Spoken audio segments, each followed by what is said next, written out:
जय श्री राम। श्री रामचरितमानस पावन पाठ अयोध्या कांड दोहा संख्या 260 से 263 तक। वर्णन भरतादि का संवाद। जय श्री राम। मऊ सने सकोच बस सन्मुख कई न बैन, दर्शन त्रपित न आज लगी प्रेम पिया से नैन।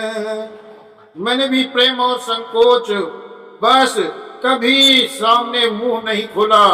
प्रेम के प्यासे मेरे नेत्र आज तक प्रभु के दर्शन से तृप्त नहीं हुए। विधि न सक्यो सई मोर दुलारा, नीच बीच जननी मिस पारा। याऊ का तमई आज न शोभा, अपनी समुझ साज सुच लोकोबा। परंतु विधाता मेरा दुलार न सह सका। इसी बीच माता के बहाने मेरे और स्वामी के बीच अंतर डाल दिया। ये भी कहना आज मुझे शोभा नहीं देता, क्योंकि अपनी समझ में कौन साधु और कौन पवित्र है। जिसको दूसरे साधु और पवित्र माने वही साधु है। मातु मंदी में साधु सुचाली, उरयस आनत कोटि कुचाली। फरई को दो बाली सुचाली, मुक्ता प्रसव की सम्मुख काली। माता नीच है और मैं सदाचारी और साधु हूँ, ऐसा हृदय में लाना भी करोड़ों दुराचारों का समान है। क्यों कोदो की बाली उत्तम धान फल सकती है? क्या काली घोंगी मोती उत्पन्न कर सकती है? सपने दो सकले उनकले सुन काहू, मोरा भाग उदधि अवगाहू। बिन समुझे निधि परिपाकू, जारी जाय जनन कई काकू। स्वप्न में भी किसी का दोष का लेश भी नहीं है। मेरा अभाग्य ही अथाह समुद्र है। मैंने अपने पापों का परिणाम समझे बिना ही माता को कट बचान कहकर व्यर्थ ही जलाया है। हृदय रिहार्यऊ सब ओरा, एक भांति भले भल मोरा। गुरु गोसाई साहिब सिया रामू, लागत मोहिनीक परिणामो। अपने हृदय में सब ओर खोज कर हार गया। मेरी भलाई का कोई साधन नहीं सूझता। एक ही प्रकार से ही मेरा भला है। ये वो है कि गुरु महाराज सर्व समर्थ हैं और श्री सीताराम मेरे स्वामी हैं। इसी से परिणाम मुझे अच्छा जान पड़ता है।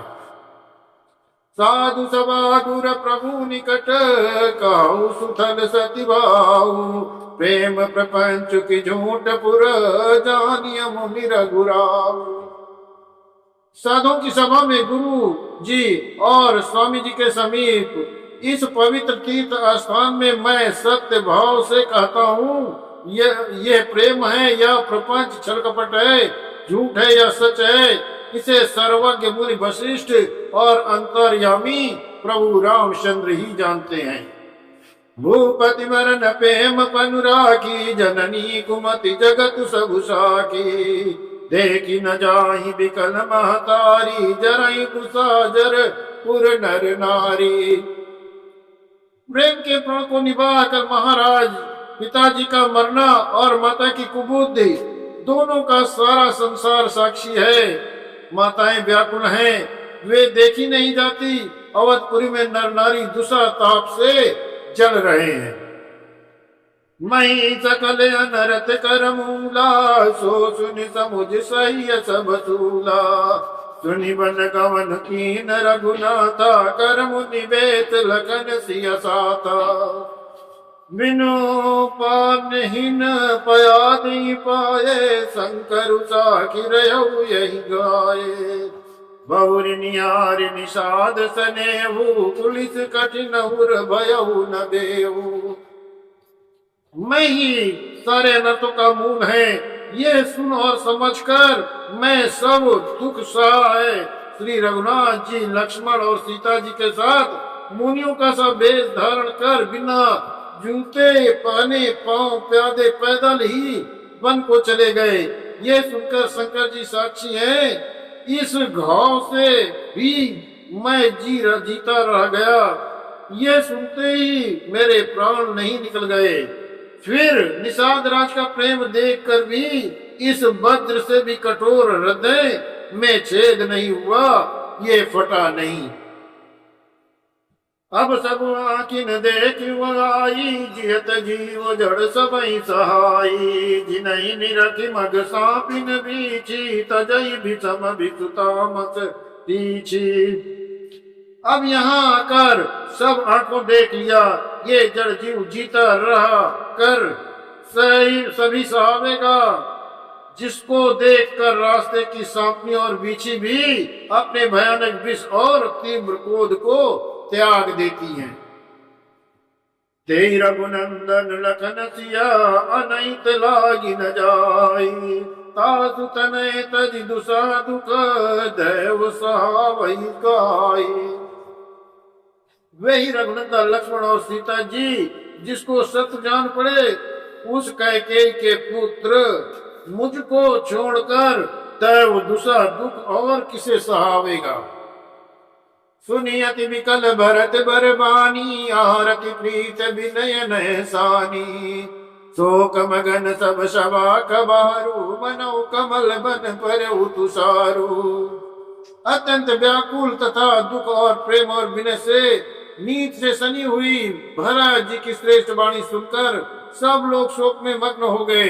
सारी सभा में विषाद छा गया, मानो कमल के वन पर पाला पड़ गया हो। कई अनेक विधि कथा पुरानी, भरत प्रबोध की न मुनि ज्ञानी। बोले उचित बचन रघुनंदु, दिन कर कुल करो बन चंदु। तब ज्ञानी मुनि वशिष्ठ जी ने अनेक प्रकार की पुरानी ऐतिहासिक कथाएं कहकर भरत जी का समाधान किया। फिर सूर्य कुल रूपी कुमुदगण को प्रफुल्लित करने वाले चंद्रमा श्री रघुनंदन उचित वचन बोले। तात जाय जिय करौ गलानी, इस अधीन जीव गति जानी। तीन काल त्रिभुवन मत मोरे, पुण्य सिलोक तात तर तोरे। हे तात, तुम अपने हृदय में व्यर्थ ही ग्लानि करते हो। जीव की गति को ईश्वर के अधीन जानो। मेरे मत में भूत भविष्य वर्तमान तीनों कालों और स्वर्ग पृथ्वी और पाताल तीनों लोकों के सब पुण्यात्मा पुरुष तुमसे नीचे है। उरे आनत तुम पर कुटिलाई, जाई लोक पर लोक न चाई। देश देही जननीय जड़ तेरी, जिन गुर साधु सभा नहीं सेई।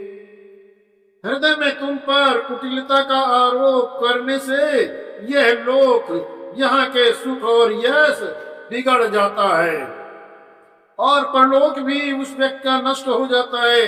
मरने के बाद भी उसे अच्छी गति नहीं मिलती।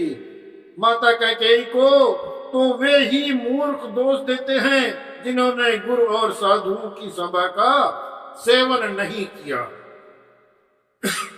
मिटियहि पाप प्रपंच सब, अखिल अमंगल भार। लोक सुजसु पर लोक सुख, सुमिरत नाम तुम्हार। हे भरत, तुम्हारा नाम स्मरण करते ही सब पाप प्रपंच अज्ञान और समस्त अमंगलों का समूह मिट जाएंगे तथा इस लोक में सुंदर यश और परलोक में सुख की प्राप्ति होगी आपके नाम का स्मरण मात्र करने से। जय श्री राम।